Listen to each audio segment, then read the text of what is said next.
Welcome back to the Weekly Roundup on the Dialogue with Dieuwe de Boer and William McGimpsey on Reality Check Radio, where we discuss the happenings of the week, both in New Zealand and abroad.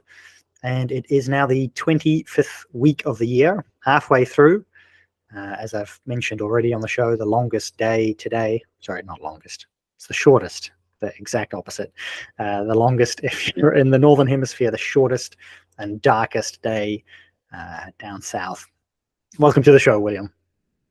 Thanks, Dieuwe. Nice to talk to you again. And I'm going to switch things up a little bit this week. Instead of leaving all the international stuff till the end, we are going to begin with the international news. And I'd like to begin with basically the UK election. I had a little look at our schedule. We're only going to be talking about it again 2 days before it happens. So this is our last chance to really, I guess, give a rundown of the campaign so far, the first half of it, and then we'll cover the second half of it in 2 weeks. So the big changes, or basically the biggest change, has been that Nigel Farage and Reform have released their manifesto, and they continue to soar in the polls. We had a poll where they were polling equal with the Tories, the UK Conservative Party, both of them at 18% in one poll, and they're averaging about 16 to 17% of the popular vote. So somewhere between a shy third place or second equal, and yet the number of votes the number of seats that would get them in the House of Commons would be about 7 at the moment because of the first past the post election. So they've got a long way to go if Nigel Farage wants to become the official opposition. And the Tories seem to have kind of dropped the decline in the polls at the moment as well. They seem to have changed their strategy to sort of try and rescue as many of their seats down south as they can. So that's sort of the lie of the land a little bit, and I'll hand it over to you, I think, for your impressions on what you think of the UK election coming up, what you think of the what's gone on there so far, and what you think should happen in how our UK listeners should be voting over there. Well, they should definitely be voting for Reform, I would say. Well, that was too easy. That was too easy of a question. Yeah, I was looking at the BBC's poll tracker today, and Reform, if you look at the average of polls, Reform is still polling in third. So roughly Reform are on an average of around 16%, the Conservative Party on an average of around 21, although that includes a lot of older polls, and so there's a good chance that within a couple of weeks the average will have caught up, given the sort of trajectory that Reform and the Conservative Party are on. If you look at the direction of travel, Conservatives are going down, Reform's going up. Roughly speaking, things could change, things could be a bit different, but that's roughly it.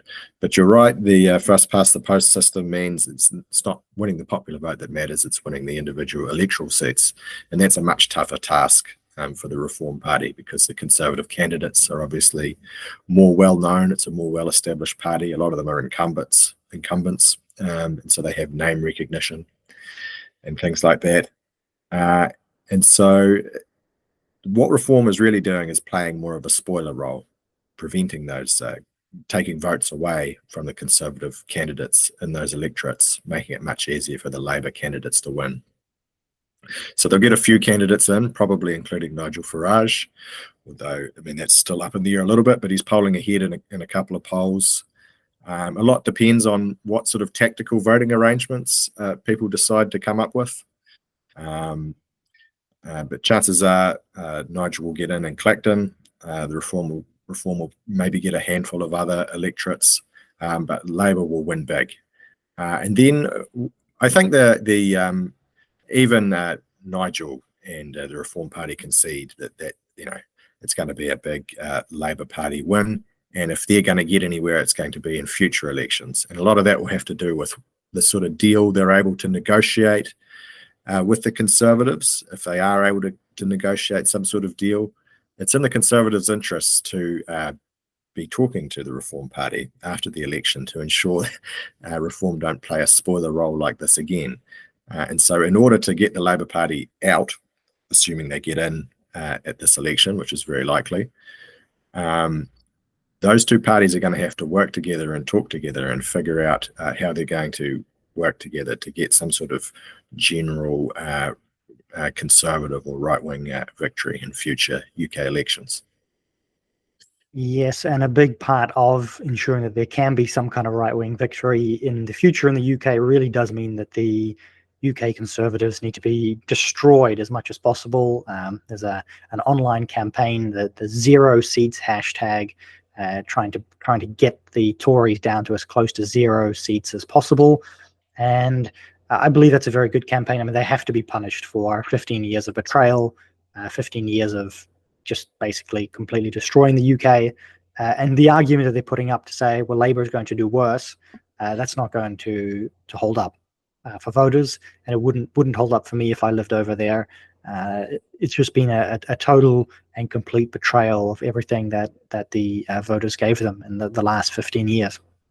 I don't know if you're a Simpsons fan, but it reminds me of that episode of the aliens, Kodos and Kang, and they each run for president. One is the Republican nominee and one is the Democratic nominee.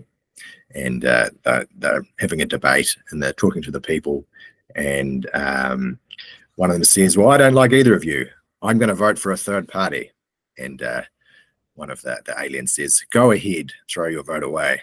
So the moral of the story is you cannot just settle for a system where both parties are really terrible. You have to do something different as a circuit breaker so that at least one of those parties changes their policies. And that's really the tactic that's going on here, to try and make the Conservatives change their immigration policy. Do you believe that there is the opportunity, or almost the the necessity for the United Kingdom to change how it elects the MPs in the House of Commons after this, to switch away from a first past the post model, if, say, the second largest party has very few seats? So that you have I don't believe they've had this situation before where they've had potentially got a party with the second most number of votes that has, say, maybe the fourth or fifth amount of seats in the House of Commons. Like, it seems like that might even be possible. Is that going to force electoral reform in the UK, or you just don't see that happening at all? I definitely think there will be discussions that will include those sorts of considerations after the election, assuming it turns out the way we're predicting here. Some of those discussions might include changing the electoral system to, like the MMP system we've got in New Zealand, for example, would be a way of solving that. But there are other systems as well. But another part of the conversation might involve a deal that can be done between the Tories and the Reform Party. I don't know exactly how it will turn out, but that's the type of conversations I imagine happening. Well, yeah, electoral reform would obviously require the Labour Party to implement it, and if the Labour Party has the largest supermajority they've ever had, they'll probably not be super keen on electoral reform. Although you never know if the voters demand it. Well, anything can happen. But yeah, I think something I hadn't really considered very much was that there will have to be some kind of deal in terms of who's standing in which seats moving forward. Probably that comes out, or some kind of merger. I think there are other countries as well where you have two parties that work together and they stand in different parts of the country because they appeal to different types of voters, but they work together well. And you sort of have this in New Zealand. I think the reason why, say, a party like the National Party hasn't split up is because of MMP, whereas I think otherwise you may have run into real problems within the National Party, where you'd have I guess more kind of urban liberals and rural conservatives who are at odds with each other. And if one of them becomes too powerful in the party, as has basically happened in the UK, then the other voters will completely abandon it because they're not getting any of their policies. They're just able to be completely ignored. Although that can happen in any system, it can absolutely happen in New Zealand system too. And it's, I think, why we do see a little bit of the growth. Like, after having MMP for many years, we've seen the minor parties in New Zealand grow bigger as well. You're seeing the AK Party grow bigger. You're seeing the Greens grow bigger. And in a large part is that they're permanently pulling more liberal votes away from their respective counterparts. So the Greens are pulling in the more ultra progressive Labour supporters, and the AK Party is pulling in more of the ultra liberal national supporters, and potentially you'd see a very different configuration in the United Kingdom, but the same principle may end up being in play there. Yeah, well, MMP was put in place in New Zealand because the National Party often used to win the majority of the electoral seats, but be behind in terms of the party vote, and people thought that was unfair. They wanted a more proportional parliament, and so MMP was a system designed to do that, but also to allow voices, more voices from minor parties to find their way into parliament and to have representation a bit more.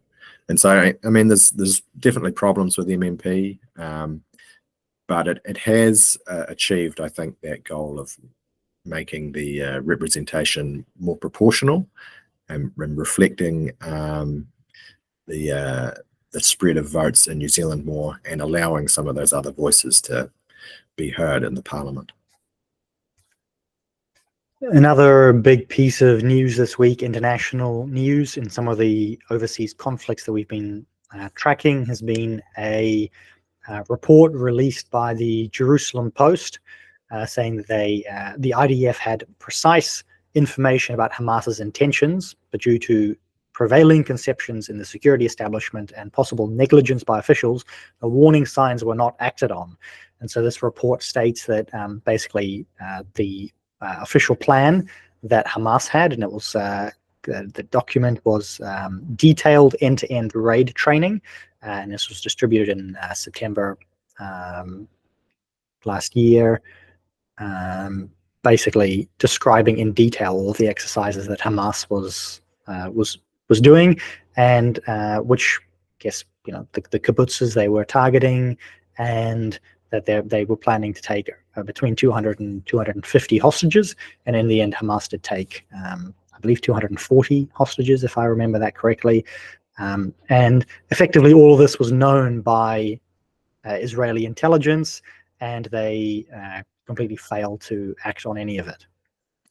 These are very damaging revelations for the Israeli government.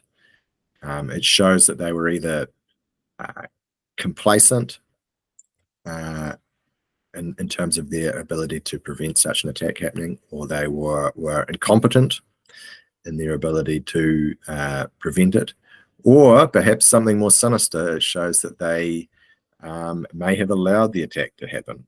Some people are speculating to provide a pretext to enable them to carry out their military activities in Gaza. So this is something that some people have speculated about in various places. There has been a goal from some people within the Zionist movement, probably a minority, and even some people in the Israeli government, to try and seize and claim the territory of Gaza and parts of the West Bank, or all of the West Bank, and include it in a greater Israel. And the situation Israel finds itself in now is with it's got deteriorating support from Western countries. It's got deteriorating public relations around the world. And so the strategic calculation, if indeed this is the type of thing that was happening, is that if they're ever going to have a chance to launch military operations to try and take control of those areas, it would probably be better to do it now than to wait while the public support and the from their allies deteriorates further. And so those are the real options we're left to speculate on. Were they incompetent? Were they complacent? Or were they looking for a pretext to launch the attacks? And all of those options are very bad in terms of the way it makes the Israeli government look to its own people and to everyone else. Certainly the domestic situation in Israel is particularly volatile, and there have been I think I've mentioned in the past several threats by members of the government to pull out and demanding more action, and obviously this will, you would presume, involve some heads rolling at some stage, but so far it doesn't seem like after a few days anyway, the report has been acted on in any serious way. But yeah, there's nothing really to be said beyond the fact that it's quite a damning revelation that the Israeli security services, supposed to be the best in the world, or effectively confirmed that they were the best in the world and that they knew exactly what was going on, and that this was simply not communicated and not planned for whatever the reason was, and presumably this will result in other repercussions down the line, but we just don't know what those are yet. No, and in warfare, when your country's engaged in military operations, there is a sort of rallying round the government type of effect that goes on that may cause the people not to turn on the government. But even with that said, these are very damning revelations, I think. And now a little bit closer to home, the New Zealand foreign policy has developed a little bit over the last week. We had a visit by the Chinese premier last Friday, and also we've had Luxon overseas for much of this week in Japan, particularly. The Air Force plane had some issues getting there. So on the whole, what do you think of Luxon's foreign policy? How's he doing at home here with China, abroad with Japan, and so on, the other plans that he has? Well, I think in terms of his performance as Prime Minister, I think he's doing fine. I mean, he was criticised. He sort of put his foot in it a wee bit when he was attempting to criticise the Labour government for putting together like low-powered trade delegations.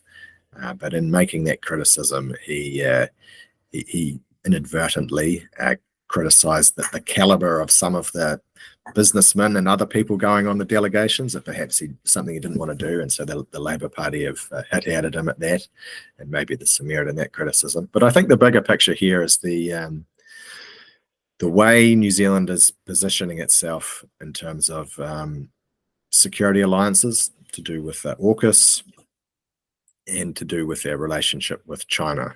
So New Zealand has been inching closer towards doing a deal with AUKUS, which would be our traditional allies, the US, Australia, and the UK. And it's been considering doing a deal on that front. And it's been criticised. The government's been criticised by people like Helen Clark and also Don Brash, that doing a deal like that would be moving away from our independent foreign policy. And it would also be jeopardizing the relationship with China, which is our largest trading partner, where we send a lot of our exports, including a lot of our agricultural exports. But nevertheless, I think of these developments. So Luxon gave a speech today in, is it today? No, it wasn't today. Maybe a few days ago. In Japan, where he talked about the relationship between New Zealand and Japan and the closeness of the relationship. The day before that, he talked about sending military vessels and aircraft to Japan to help monitor North Korea's compliance with sanctions that have been put on them to prevent them developing nuclear weapons, nuclear capability. And so I think about all of these developments as New Zealand inching closer to our traditional allies, the US and Australia, and away slightly from our relationship with China. And I think, the Chinese premier visit sort of plays into that narrative a little bit, where there were revelations uncovered there of Chinese interference in New Zealand democracy. So if you remember back a few years now, New Zealand accused China of cyber hacking. cyber hacking arrangement that got into some of our MPs. So Simon O'Connor and Lewis Wall, is that correct? Mm-hmm. Yes, this was quite recently though. And Anne-Marie Brady as well. Mm-hmm. And when the Chinese premier was in New Zealand, there were further revelations of kidnappings by the Chinese government and attempted kidnappings, all part of attempts to interfere in our democratic process.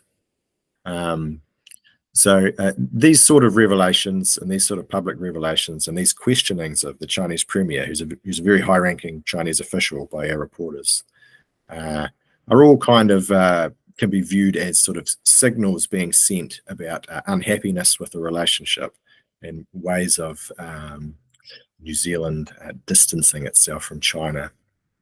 And coupled with these other moves, the speech, the conversations with AUKUS, distancing ourselves from China and moving closer to our traditional allies. And I think that's the big picture thing that's going on here.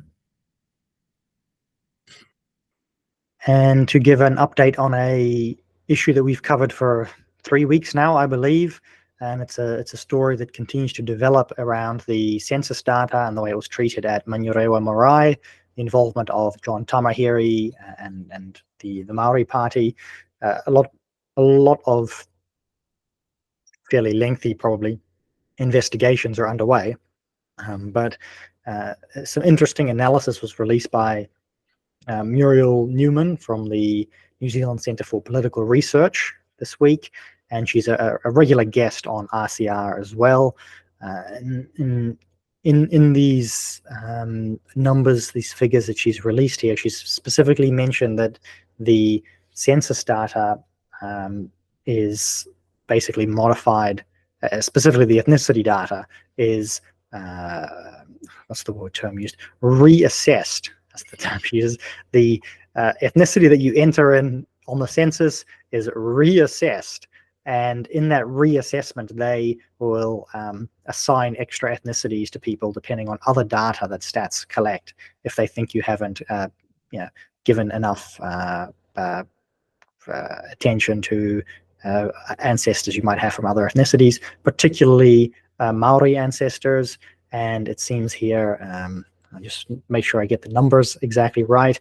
The total number that filled in the census saying that they were of Maori descent were 723,000.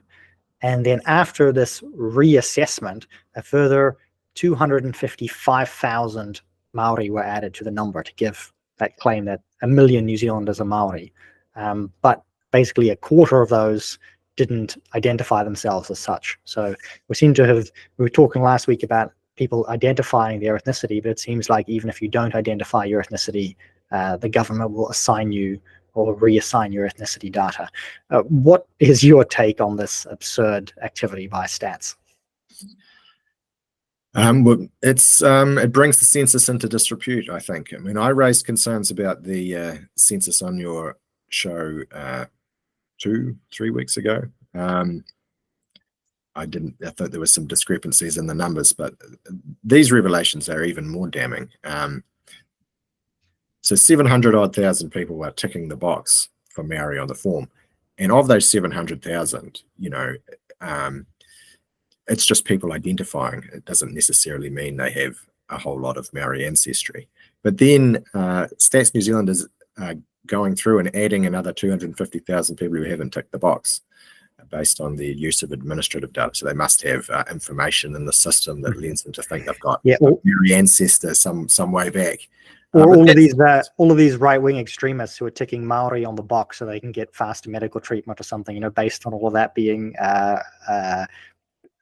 something that was claimed years ago and people were basically doing it for fun. For all you know, they're taking people mucking around with their own ticking boxes for other departments like the health department, and they're just assigning those people on in a serious way. Yeah, so both ways of getting into the Maori category are very flimsy. The first way, the box ticking way, is just people who identify, right? And you could have a very small amount of Maori blood. Do you need any if you're identifying it? That's debatable. And then the second way is Stats New Zealand are adding extra people in based on any sort of inkling they have of any Maori blood from any of their administrative data. And these people aren't ticking Maori on their ethnicity form themselves. So that, I mean, it throws the Maori category into disrepute. I think there is a political agenda there to try and increase the how big the proportion of Maori in New Zealand look for various political reasons. I think there are various people in the government who think it would be a bad look if Maori weren't the second biggest ethnic group in the country, and they are still going to be overtaken very soon anyway. And I think that's this was something we brought up previously, basically saying that due to government policy, deliberate government immigration policy and population policy, basically, Maori have been displaced as the largest ethnic minority in New Zealand. And we were saying, well, it was going to happen. But it's already happened. If you look at the data here, they've just fudged the numbers to make it look like it hasn't happened. But in actuality, it has. You're right. It has happened. And I think you can, the political alliance that's built up has Maori allied largely with factions on the left, and that would be threatened. They would be threatened. That alliance would be threatened if Maori were to come to see the large-scale immigration policies as a threat to their status and their power in New Zealand, in the same way that people like on the right might view large-scale immigration as a threat to their power and status and their identity in New Zealand as well. And so I think they just want to prevent Maori from coming to see that as a threat and perhaps changing their allegiance to some of the people on the right, coming to see that they have something in common with those people. And the other thing that this does is potentially tamper with the electoral seat arrangement. So the number of Maori seats that we have are based on the number of people of Maori descent in the population. That is based on the stats data, and this is reassessed every couple of elections. So there seemed to be a very heavy political reason to fudge these numbers, because if they didn't fudge the numbers and the Maori seats decrease by one, for instance, I don't know if that would happen, but that might very well happen, or have happened if stats hadn't fudged the numbers. That would also cause massive political issues, right? The potentially cause civil unrest if it was seen that the government was effectively taking away Maori seats at the next election. Yep, the way the Maori seats are calculated depends on the Maori share of the population, and if the Maori share of the population reduces, then so does the number of Maori seats. And that wouldn't fit in well with the ideology of many of the people in the public sector who want to increase Maori power and representation in the government. And I'm just surprised that this hasn't really received much coverage outside of what Muriel Newman has released, and obviously what you've discussed on Twitter and what we're discussing here. But the implications of this really don't seem to be picked up in the mainstream at all. Like, there seems to be just completely ignoring this angle of the story. Well, there's two aspects of left-wing policy that are diametrically opposed, and they don't want to reveal that contradiction. On the one hand, they want to position themselves as being on the side of Indigenous rights, and on the other hand, they also want to position themselves as being on the side of large-scale immigration and multiculturalism and everything and diversity and everything that goes along with that. And if the issue that you and I are discussing here were to become known and discuss and mainstream, it would reveal that those two things are actually in conflict. Another aspect of this story, though, that Muriel raises in her analysis is around the iwi partnership deals that many of our public sector agencies have signed. So they've under the Ardern government, and perhaps before in some cases, many of our ministries and government departments literally signed partnership deals with various iwi. And that creates a real conflict of interest in terms of how they are handling the data, and may have influenced them even, in this case, into making some of these decisions around how they're calculating the married proportion of the population. Now, the public service cannot remain neutral and cannot remain in the service of the government of the day. If it has these conflicting requirements, it's negotiated with various iwi groups. So that's another problem that's going to have to be worked out. And I hope that the review that Prime Minister Luxon has set in motion looks at those type of things.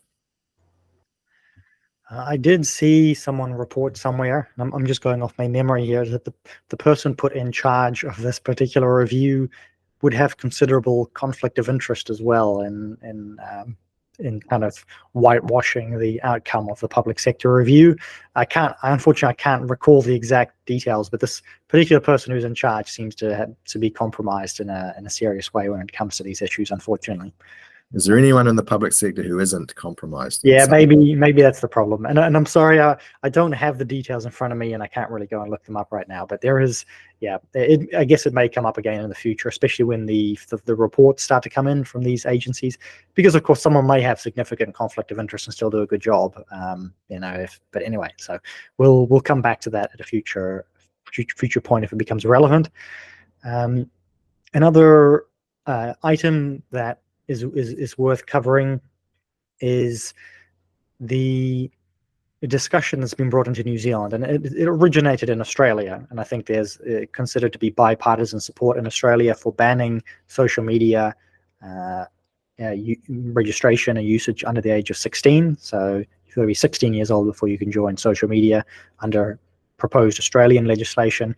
This story was basically brought into New Zealand with both, I believe, the Labour Party and the ACT Party sort of roughly saying that it could be looked into. However, it didn't seem to be a particularly serious proposal in New Zealand. But what's driving this is obviously the fact that they're bringing it up. Why are they trying to ban social media for under 16-year-olds? Well, I think there are two issues here. There are legitimate issues with social media creating various types of harms, mental harms for young people, particularly young women. And US social scientist Jonathan Haidt has written a book on this called something like The Anxious Generation. And he's looked at the data, and he's seen that as mobile phones, smartphones have become widespread, and as social media usage has become widespread, there's been an increase in mental health problems among the young people who have been using these devices and these platforms. Increases in depression, increases in suicidal ideation, and it's particularly bad with young women. So young women they do more of comparing themselves with their peers. And of course, these mobile phones and social media platforms sort of create an online ecosystem where comparing yourself with others is done more frequently and is encouraged, and it creates a sort of a culture where people need that sort of validation of other people liking what they're doing and commenting on it and that sort of thing. And all that can be very unhealthy and create mental problems for young people, and especially young women. So there's a legitimate reason. The other reason is that social media is an important vector for distributing right-wing political ideas. So for a long time, conservative ideas, other right-wing political ideas, nationalist political ideas have been shut out from mainstream media. And that's starting to change a little bit, I think. But still, it's a very minority view.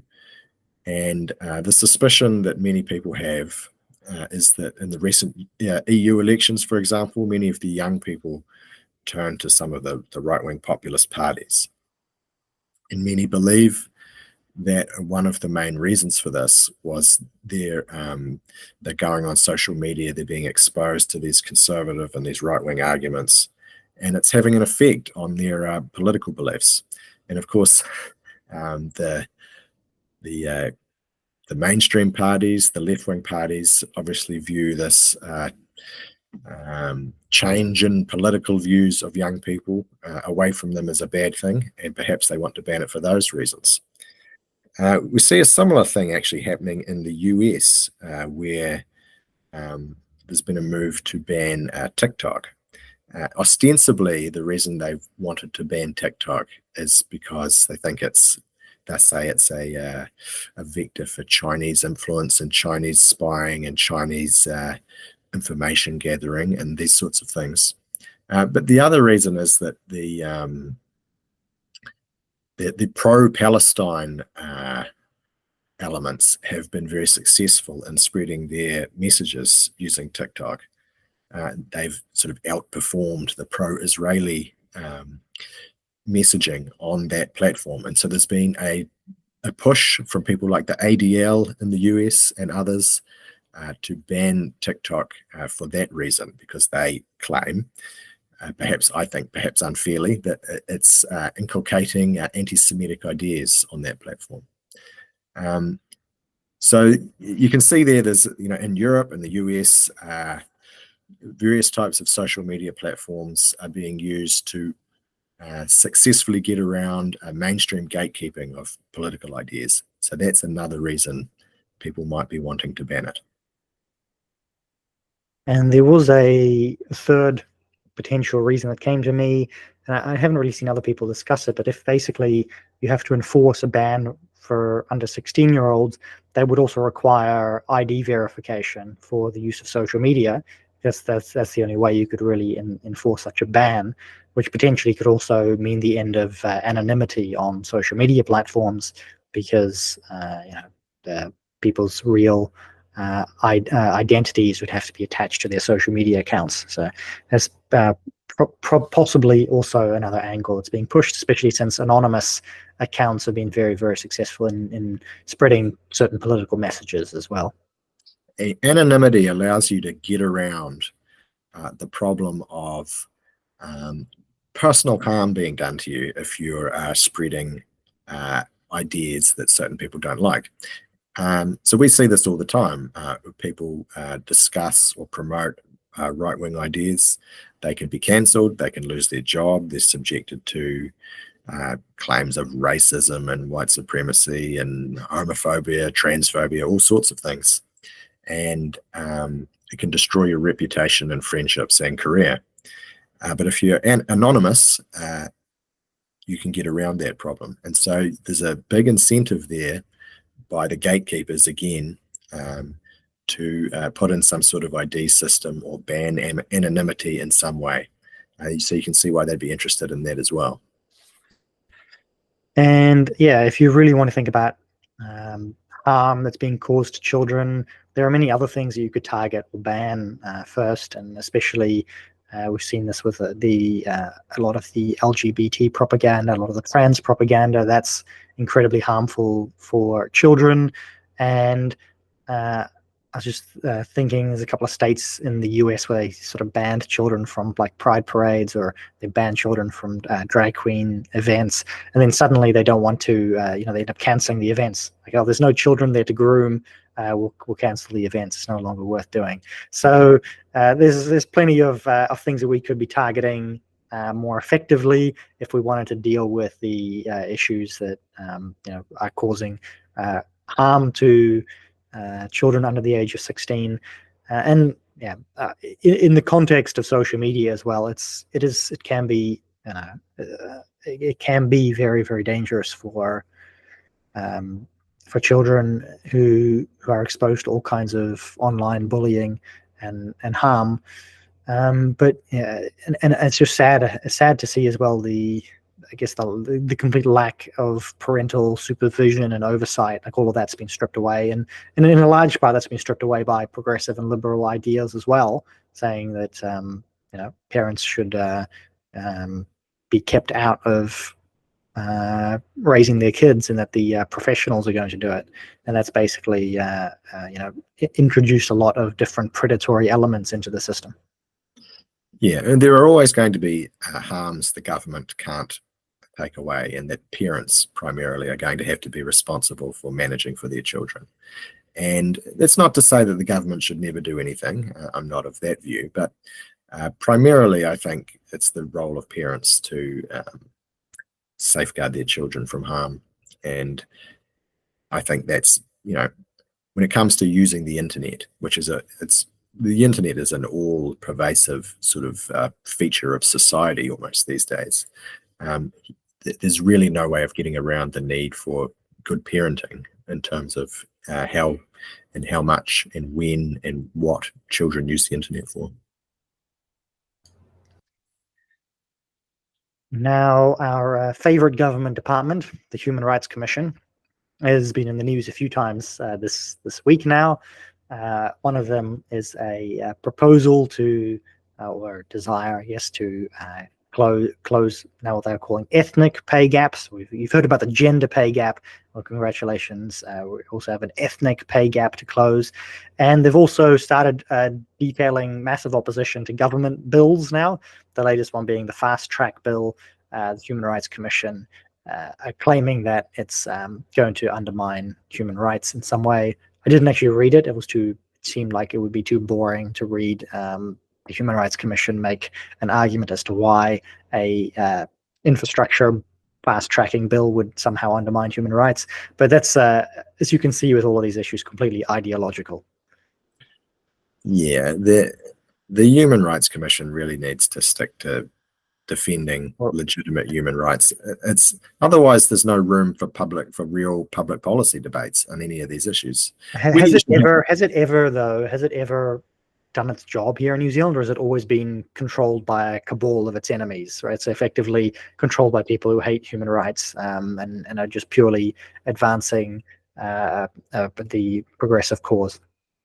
That's an interesting question, and I couldn't answer it correctly. I'd have to go back and study. It's certainly only become apparent to me in recent years, perhaps under the Ardern government, that it is being used to further left-wing ideology. Do you believe that it is like an important government department as well, or is it the kind of a department that should go? Like, is it in an ideal situation would it be playing a positive role? Well, I think there is a role for an independent human rights watchdog. Whether it should be associated with the government or not, or some sort of independent entity, is a different question. It's not doing its job. So if a government department like that tasked with defending human rights isn't doing its job, you have to ask whether it should exist. However, I mean, we've got a national government. Paul Goldsmith is the relevant minister here, I believe. I'm not sure why he just doesn't tell them to pull their head into line, why he doesn't get the Human Rights Commissioner into his office and give him a dressing down about why this stuff continues to go on after we have a national government that's been elected in part to sort out silly issues like this. And on the issue of going back to pay gaps, what's it really complaining about when it comes to first the gender pay gap and now the ethnic pay gap? Is any of this real? Is it just stirring up trouble as we've been talking about? It's stirring up trouble. No matter what kind of groups you divide people up into, they're all going to earn different amounts on average. And none of that means that it's due to discrimination. Well, if we had a perfect communist society, we could have everyone earn the same amount of money. And that's really the end goal, right? They want people to earn, they want to equalize things between different groups. And they don't really care whether it's due to discrimination or not. I think some of them actually realize it's not due to discrimination. But if they can tell a bunch of lies about discrimination being the cause of these so-called gaps, then that has been proven very successful in the past to sort of emotionally blackmail people into doing something about closing the gaps. So in a way, it's been an effective political strategy for a long time, this political strategy based on emotional blackmail. So you can see why people continue to do it, but that doesn't mean we shouldn't oppose it and we shouldn't put a stop to it, because, I mean, where does it end? It ends with the destruction of the idea of merit, of the idea of the best person for the job. It ends with the destruction of the idea of a free market system where people are paid according to market rates. We've seen how communism plays out in the real world, and it's not good. It lowers drastically the standards, the living standards, the quality of life of ordinary people. And just trying to sneak communism in through the back door by claiming, there's pay gaps between every different group you can divide people up into. Perhaps you're very clever, but that's not helping society by doing things that way. And the final item to sort of wrap things up, a free speech issue. The real estate agent Janet Dixon is going to court because she's forced to do, well, basically all real estate agents were being forced to do some kind of cultural or Maori sensitivity training course, or I forget the details of it, but perhaps you can fill us in a little bit on what she's hoping to achieve here. Well, she was told she had to do some sort of Maori course on Maori culture and tikanga, but she's a real estate agent, right? So there's, and she claimed, well, look, if this was an optional course you had to do, then I would have no objection to it. But they told her it was mandatory, and if she didn't do it, she would lose her license to be a real estate agent. So she's taken it to court. And she's trying to argue a case that she shouldn't have to lose her license for refusing to do the course. And she's being supported by Hobson's Pledge in that cause. And I think, the vast majority of people are behind it. They think that this is a drastic overreach. You should be able to be a real estate agent or any number of other professions without having to do mandatory courses on Maori culture or tikanga or any of this type of stuff. And it seems to have become increasingly pervasive in all parts of society. I mean, for years or decades even, I know that it's been part of, say, the university system. Just to get a degree in like IT, you had to do a course on the Treaty of Waitangi and tikanga and things like that, so that's been going on for so long, and it's just I guess inevitable that they were going to start inserting this into basically every single profession. Yeah. I mean, there's a lot of sort of analogies you can draw between this sort of stuff and Maoist type stuff that happened under Mao in China. And it would really be better if this sort of thing didn't happen.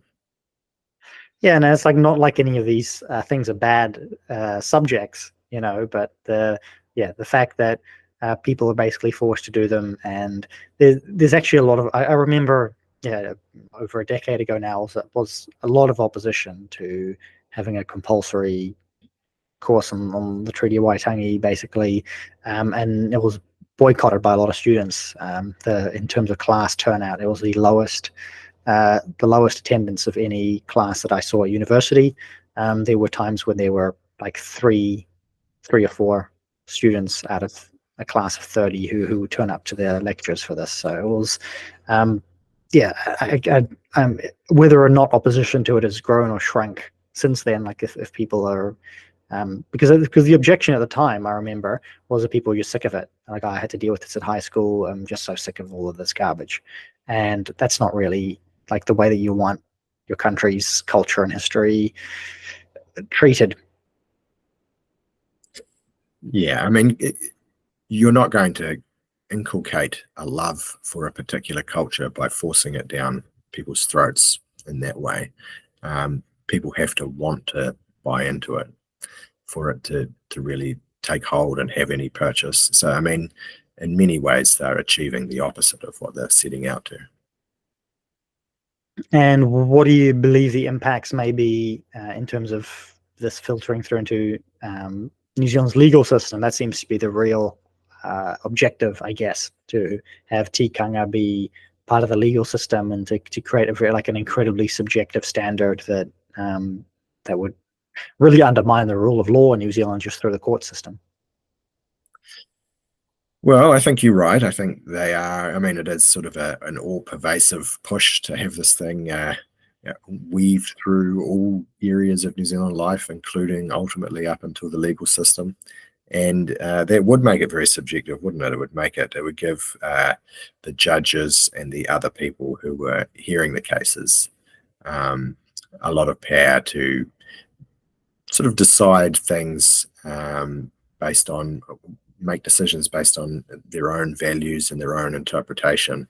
It kind of moves us away from a system of the rule of law and towards a system of, the rule of judges and their own subjective interpretations, which is really a backward step. All right. Well, thank you very much once again for joining me today, William. And it's great to have you on the show for the Weekly Roundup. And to the listeners, if you've got any particular issues you see during the week you'd like us to cover, please don't hesitate to email them in. Send through your feedback as well. As we did last week, we covered some of the feedback that was relevant directly. So we're always happy to do that. Until then, until next week, but we'll see you next week is actually Matariki, public holiday. So your cultural, we've just been speaking about the culture here, that you're being forced to take a day off. So that's at least one thing that you won't view negatively as being forced to take a day off.